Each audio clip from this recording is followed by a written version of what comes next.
Market या financial market का नाम भी देते हैं। और जब हम एलएम की बात करते हैं तो एलएम से मुराद जो होता है इसको हम कहते हैं लिक्विडिटी फॉर मनी। अब लिक्विडिटी फॉर मनी की जब हम बात करेंगे तो इसमें दो नाम आ रहे हैं वेर यहाँ पे हम कह सकते हैं एल जो है वो रिप्रेजेंट करता है डिमांड फॉर मनी के लिए, एल जो है वो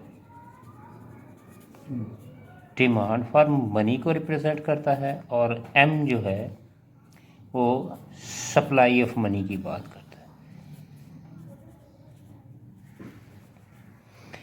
अच्छा, जब हम इसको डिफाइन करें एलएम कर्व को तो इसका मतलब ये होता है, हम इसको जब डिफाइन करें तो डिफरेंट combination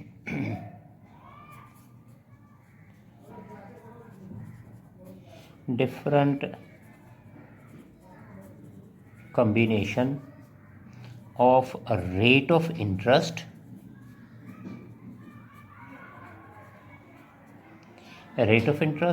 and इनकम, और दूसरा हम इनकम की बात करते हैं।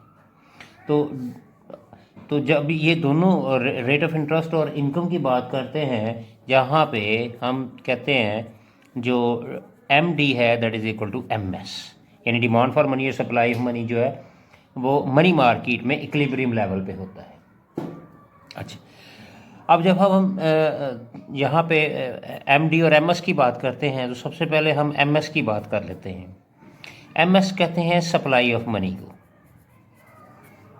सप्लाई ऑफ मनी की बात करते हैं जब एम एस आता है।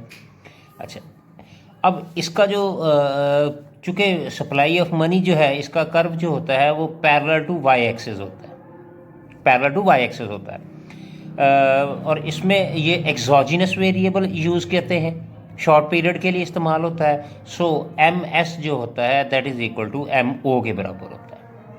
सो यहाँ पे हम कह सकते हैं एम एस जो है वो एम ओ के बराबर है, और ये वाई एक्सिस, ये एक्स एक्सिस हमारे पास आता है, ये हमारे पास वाई एक्सिस आता है, तो यहाँ पे ये वर्टिकल होता है। और जब हम डिमांड फॉर मनी की बात करते हैं, डिमांड फॉर मनी की बात जब करेंगे तो डिमांड फॉर मनी के लिए हम दो चीज़ें देखेंगे।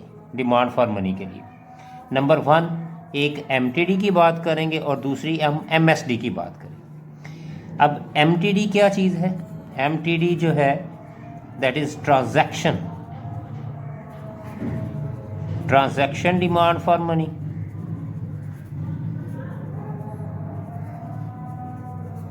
और एमएसडी जो है दैट इज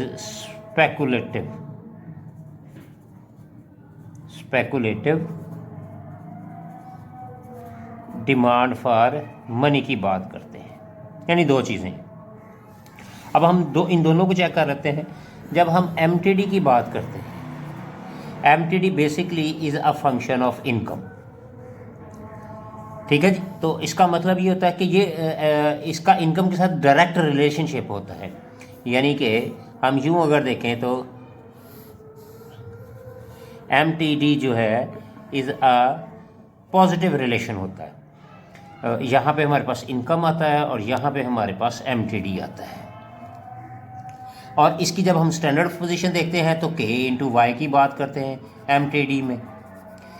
अब यहाँ पे के जो है, के क्या है?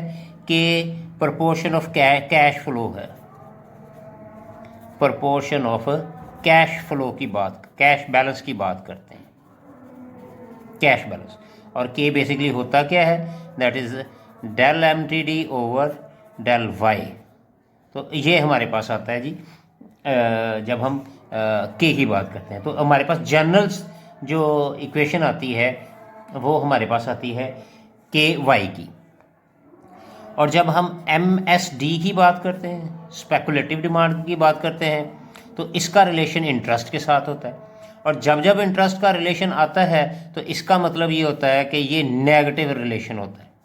एम एस डी जो है वो इंटरेस्ट के साथ इन्वर्स रिलेशन एग्जिस्ट करता है, और इसकी स्टैंडर्ड फॉर्म जो होती है वो माइनस एम आई होती है, जो एम जो है वो रिप्रेजेंट करता है slope of M S D, यानी एम एस डी की स्लोप की कर्व को रिप्रेजेंट करते हैं। सो इस तरह से अब जब हम एम डी की बात करते हैं तो एम टी डी और एम एस डी दोनों कम्बिनेशन आते हैं, और ये एम डी जो है that is equal to M S, और एम एस जो होता है वो एम ओ के बराबर होता है। सो हम इस एम डी की जगह हम एम ओ लिख लेते हैं चूँकि वो एम डी एम एस के बराबर है और एम ओ के बराबर है, ये एम ओ के बराबर आ जाएगा।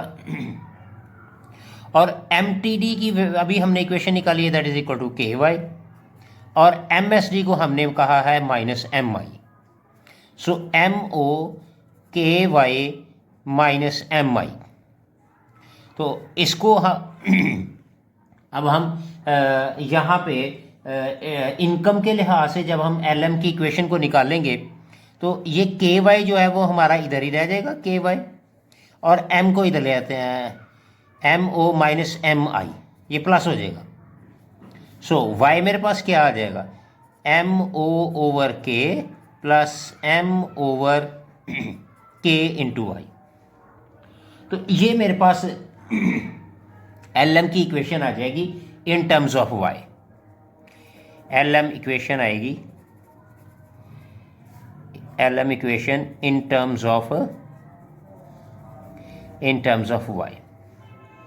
हम इस तरह से इसकी इंटरेस्ट रेट की भी इक्वेशन को फाइंड आउट कर सकते हैं, और वो हमारा अगर हम इंटरेस्ट रेट की इक्वेशन को निकालें तो वो इन टर्म्स ऑफ आई की शक्ल में आ जाएगा, यानी हम दोनों फॉर्म में इसको निकाल सकते हैं, आई की फॉर्म में भी निकाल सकते हैं और इनकम की फॉर्म वाई की फॉर्म में भी निकाल सकते हैं।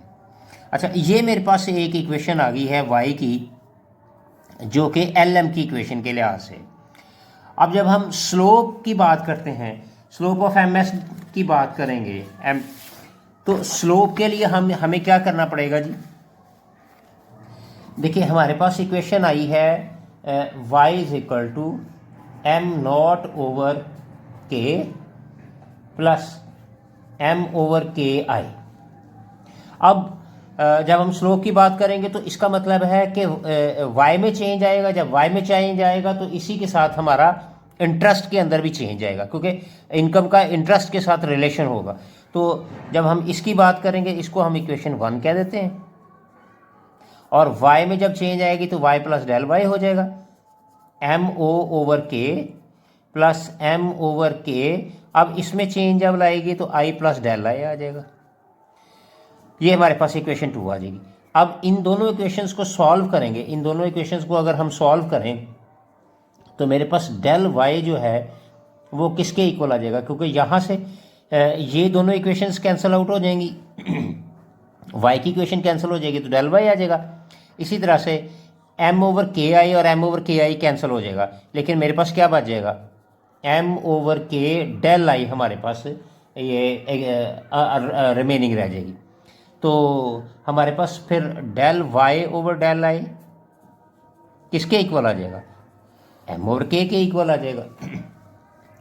अब यहाँ पे देखें ये इनकम का इंटरेस्ट के साथ, तो slope of L M with respect to यहाँ पे स्लोप ऑफ इंटरेस्ट है, slope of L M curve है हमारे पास इन टर्म्स ऑफ इंटरेस्ट के लिहाज से आया ये हमारे पास।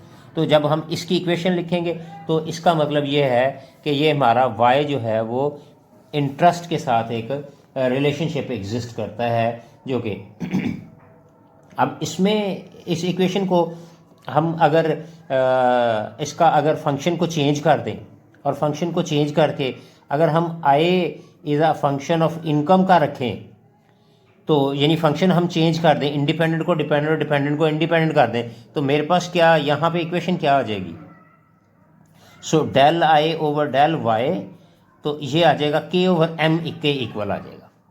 तो यहाँ पे के ओवर एम, यहाँ पे के जो है वो again proportion of cash balance को रिप्रेजेंट्स करता है। के जो है that is equal to proportion of cash balance है, कैश बैलेंस है जो कि कोएफिशिएंट है ट्रांजैक्शन डिमांड फॉर मनी की, और number 2 speculative demand for money के लिए। और नंबर 2 जो है वो एम जो है वो रिप्रेजेंट्स किसको करेगा, ये कोएफिशिएंट है स्पेकुलेटिव डिमांड फॉर मनी के लिए, ये स्पेकुलेटिव डिमांड फॉर मनी के लिए है, और ये कोएफिशिएंट के तौर पर हम इसको यूज़ करेंगे।